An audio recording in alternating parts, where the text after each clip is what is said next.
आपको होती है।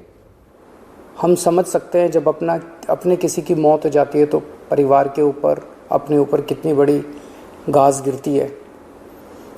आपके इस लॉस को, इस क्षति को हम पूरा तो नहीं कर सकते, लेकिन इस मुसीबत के घड़े में आपको थोड़ी सी मदद कर सकते हैं।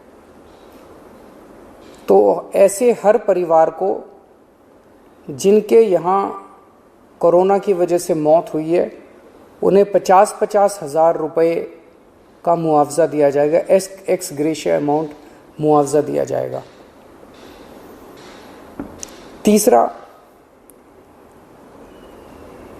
ऐसे कई परिवार हैं जिनके यहाँ कमाने वाले व्यक्ति की मौत हो गई। वो व्यक्ति कमाता था, हर महीने घर में कुछ लेके आते थे, उन्हीं की वजह से परिवार चलता था। ऐसे परिवारों में जिनमें कमाने वाले व्यक्ति की मौत हो गई, उनमें वो एक्स ग्रेशिया अमाउंट के साथ साथ 2,500 रुपये महीने की पेंशन भी शुरू की जाएगी। अगर पति की मौत हुई तो वो पेंशन पत्नी को मिलेगी, पत्नी की मौत हुई तो वो पेंशन पति को मिलेगी, और अगर कोई व्यक्ति विवाहित नहीं था तो उसके माँ बाप को वो पेंशन मिलेगी। लेकिन 2,500 रुपये उस परिवार को हर महीने पेंशन दी जाएगी जहाँ जिनके परिवार में कमाने वाले व्यक्ति की मौत हुई है। ऐसे बच्चे जिनके दोनों माँ बाप की मौत हो गई, उन दोनों माँ बाप की चाहे कोरोना से मौत हुई, या ऐसे भी परिवार हो सकते हैं जिसमें एक माँ बाप में से एक पहले से ही उसकी मौत हो चुकी थी और जो दूसरे थे उनकी अब कोरोना से मौत हो गई। मतलब दोनों में से एक की कम से कम कोरोना से मौत हुई और बच्चे अब अनाथ हो गए हैं।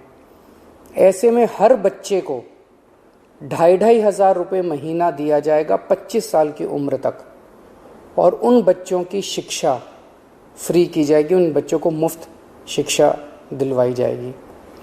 तो ये हमने काफ़ी सोचा कि किस किस तरह से हम अपने लोगों की, दिल्ली के लोगों की कोरोना की इस कठिन परिस्थितियों में मदद कर सकते हैं। ये 4 अहम कदम दिल्ली सरकार उठा रही है। अगले कुछ दिनों के अंदर इसको लागू कर दिया जाएगा, कैबिनेट से इसको पास करा दिया जाएगा। आप सोच रहे होंगे कि इतना पैसा कहाँ से आएगा, इतनी बड़ी बड़ी घोषणाएं जो आज की हैं, इतना पैसा कहाँ से आएगा। 6 साल पहले आप लोगों ने एक ईमानदार सरकार बनाई थी। पिछले 6 साल में हम हर सरकारी काम में रिश्वतखोरी भी नहीं होने देते, उससे पैसा बचाते हैं, फिजूल खर्ची भी नहीं होने देते, उससे भी पैसा बचाते हैं। लेकिन पिछले 4-5 दिन के अंदर हम लोगों ने, मैंने, मेरे मंत्रियों ने, मेरे अफसरों ने बैठ के इस पे काफ़ी विचार में मंथन किया और ये देखा कि कहाँ कहाँ से इस वक्त हमारे लोग मुसीबत में हैं। इस मुसीबत में अगर हम अपने लोगों के काम नहीं आएंगे तो फिर क्या फ़ायदा। तो हमने देखा कि कहाँ कहाँ से हम पैसा बचा सकते हैं, किन किन चीज़ों से पैसा निकाल सकते हैं। उन सब चीज़ों से पैसा निकाल के हम ये 4 महत्वपूर्ण योजनाएं आपके लिए लेके आए हैं। एक ही चीज़ आपको कहना चाहता हूँ, मैं समझता हूँ कि आप मुसीबत में हैं। इस मुसीबत की घड़ी में आप जब भी कभी मुसीबत में होंगे, आप हमेशा मुझे अपने साथ खड़ा हुआ पाएंगे। मेरा फ़र्ज़ है कि अगर आप कभी भी मुसीबत में हो तो आपकी मदद करूं। मैं भगवान से प्रार्थना करता हूं कि ये जो इतनी मुश्किल घड़ी हमारे सामने आई है, हम सब मिलके एक परिवार की तरह, दिल्ली के 2 करोड़ लोग एक परिवार की तरह इसका मिलके मुकाबला करेंगे और हमारी जीत अवश्य होगी। नमस्कार।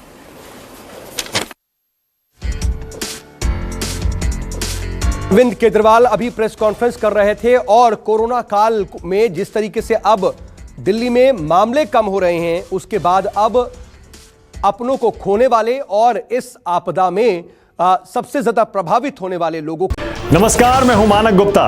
अगर आपको हमारा ये वीडियो पसंद आया हो तो इसे लाइक और शेयर जरूर करें, और हां, हमें सब्सक्राइब और फॉलो करना ना भूलें ताकि आप देश और दुनिया की कोई खबर मिस ना करें।